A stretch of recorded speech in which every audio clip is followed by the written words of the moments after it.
এই যে আমার মতো দিনাজপুর বা উত্তরবঙ্গ বা ধরেন যে যেই সকল অঞ্চলগুলো কৃষি প্রধান অঞ্চল বা যে সকল অঞ্চলগুলো আমার মতো সাধারণ মধ্যবিত্ত মানুষ থাকে, সবসময় মাংস কিনে খাবেও না বা সবসময় গরুর মাংসের তেমন চাহিদাও থাকে না, এই অঞ্চলের মানুষগুলো আমার মতো ষাঁড় গরু নিয়ে করতে পারে না। আমি আপনাদের একটা গ্যারান্টি দিতে পারি, ষাঁড় গরু পালন করে কেউ কোনোদিন লসের সম্মুখীন হয় না। কারণ ষাঁড় গরু পালন করলে আপনার 100% লাভ হবেই। এখানে কম আর বেশি কিন্তু লাভ হবে। কারণ ষাঁড় গরু আপনি যদি চান, ধরেন এই গরুটা, এইটা আমি 2,02,000 টাকা দিয়ে এইটা আর ওই গরুটা কিনছি, দুইটা গরু আমি 2,02,000 দিয়ে কিনছি।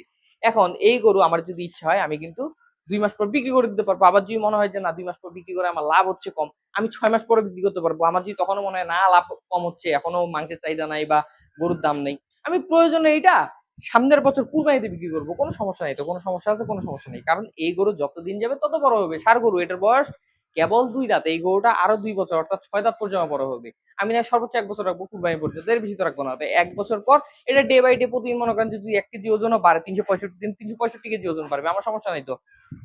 যেটা বললাম, এটা বাড়তেও পারে নাও বাড়তে পারে, 1 কেজি করে, এর থেকে কমও বাড়তে পারে বেশিও বাড়তে পারে। এটা একটা কথার কথা বলতেছি আর কি। কিন্তু প্রত্যেকদিন তো একটা গড় ওজন বাড়বে, তো গড় ওজন বাড়লে আমার তো লস হবে না, লাভ হবে।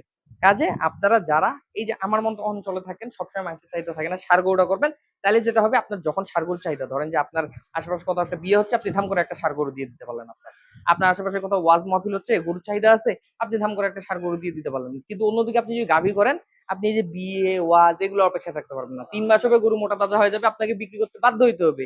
আপনার হাতে কোনো কিছু করার থাকবে না, আপনার হাতে চাবি থাকবে না, চাবি গরুর হাতেই থাকবে। মানে গরু আপনি মোটা করলে আপনি বিক্রি করতে পারতো। অন্যদিকে ষাঁড় গরু হলে আপনার গরু মোটা হয়ে যায়, কোনো সমস্যা নেই, গরু যতদিন থাকবে গরু বড় হবে।